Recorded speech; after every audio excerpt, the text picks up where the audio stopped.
Dear students, class 12th के physics session में सभी का स्वागत है। और बच्चों, हमने फर्स्ट यूनिट इलेक्ट्रोस्टैटिक्स ये स्टार्ट किया हुआ है। तो इसके रिगार्डिंग जो चैप्टर फर्स्ट है कूलम्स लॉ, उसका फर्स्ट आर्टिकल हमने सेकंड लेक्चर में कर लिया था, कूलम्स लॉ। आज हम कूलम्स लॉ को वेक्टर फॉर्म में बच्चों डराइव करेंगे। तो इसके साथ ये भी शो करेंगे कि Coulomb's law is in accordance with the Newton's third law of motion. इसको प्रूव करने के लिए हम यहाँ पे दो चार्ज कंसिडर कर लेते हैं। Suppose the first charge is Q1 and second charge is Q2। They are stationary charges and separated by a distance r। ठीक है, तो यहाँ पे आपको पता है अकॉर्डिंग टू कूलम्स लॉ एक चार्ज दूसरे चार्ज के ऊपर फोर्स लगाता है। तो सपोज फर्स्ट चार्ज है Q1, उसके ऊपर जो फोर्स Q2 के कारण लग रही है उसको हम F21 के साथ 1-2 के साथ रिप्रेजेंट करेंगे। सिमिलरली अगर सेकेंड चार्ज के ऊपर फर्स्ट चार्ज के कारण फोर्स लग रही है उसको हम F21 के साथ रिप्रेजेंट करेंगे। ओके, तो सिमिलरली बच्चों, क्योंकि वेक्टर फॉर्म में आपने इसको डेराइव करना है तो यहाँ पे आपको यूनिट वेक्टर भी चाहिए होंगे। यूनिट वेक्टर जो 1-2 है, 1-2 का मतलब है कि unit vector from Q1 charge to Q2 charge. ठीक है, इसको हमने R12 यूनिट वेक्टर के साथ रिप्रेजेंट करना है। सिमिलरली बच्चों, हमारा सेकंड यूनिट वेक्टर होगा जो कि डायरेक्शन रिप्रेजेंट करेगा, मतलब ये होगा unit vector from Q2 charge to Q1 charge. ठीक है, तो ये याद रखना। यहाँ पे आपने वर्डिंग में इन तीनों चार जो मैंने फोर्सेस और यूनिट वेक्टर जो हैं लिखवाए हैं, ये सारे आपने यहाँ पे एज इट इज लिख लेने हैं। यहाँ क्या लिखोगे? यूनिट वेक्टर फ्रॉम क्या होगा? Q1 to Q2। सिमिलरली यहाँ पे unit vector from Q2 to Q1। Okay, तो आइए बच्चों, इसमें सबसे पहले अकॉर्डिंग टू कूलम्स लॉ, यहाँ पे अकॉर्डिंग टू कूलम्स लॉ जो फोर्स होगी, ठीक है, फोर्स कौन सी है? Force exerted. ठीक है, क्या लिखोगे आप? Force exerted on Q1 due to, ठीक है, ड्यू टू Q2, उसको हम कैसे रिप्रेजेंट करेंगे? F12 के साथ।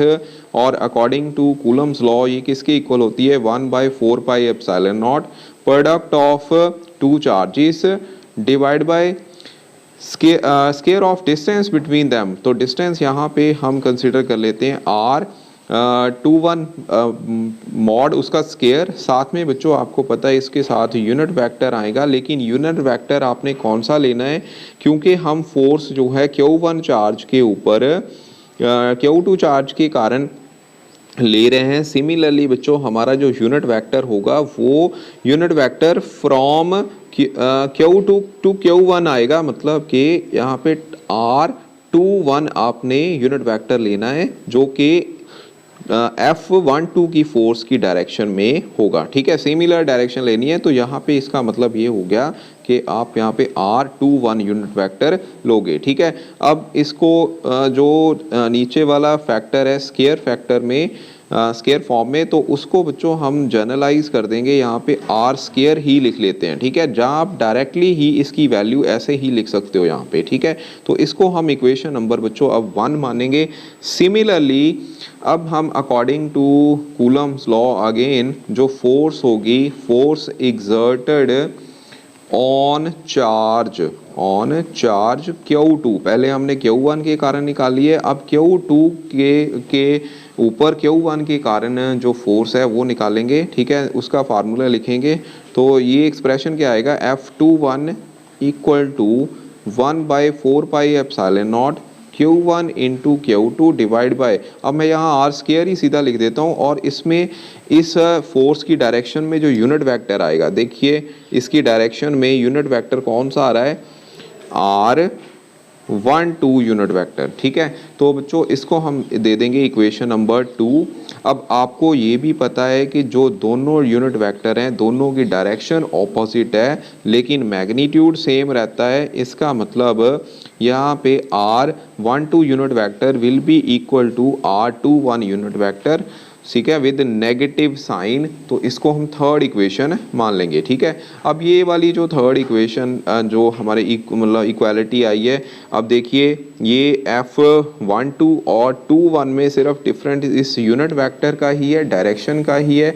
इसका मतलब आप कहीं भी मान लो मैंने यहाँ पे एफ जो आर यूनिट वेक्टर 1 2 है जो कि F21 एक्सप्रेशन सेकंड में है, तो उसकी जगह पे मैंने ये वाला एक्सप्रेशन, ये वाला यूनिट वेक्टर जो लिख देना है विद नेगेटिव साइन। ठीक है, तो मैं यहाँ पे क्या करूँगा, substitute the value of 3 in second equation. ठीक है, so we will get here, हमें क्या मिलेगा, यहाँ पे हमें मिलेगी force F21 unit vector equal to 1/4 pi epsilon naught Q1 into Q2 divide by R square into, साथ में यहाँ पे क्या आ जाएगा, देखिए यहाँ पे क्या है, R12 यूनिट वेक्टर है, तो R12 unit vector R21 unit vector with negative sign है, तो यहाँ पे नेगेटिव मतलब कि माइनस साइन आप लगा दोगे, it means F21 is equal to minus of 1/4 pi epsilon naught Q1 into Q2 divide by R square,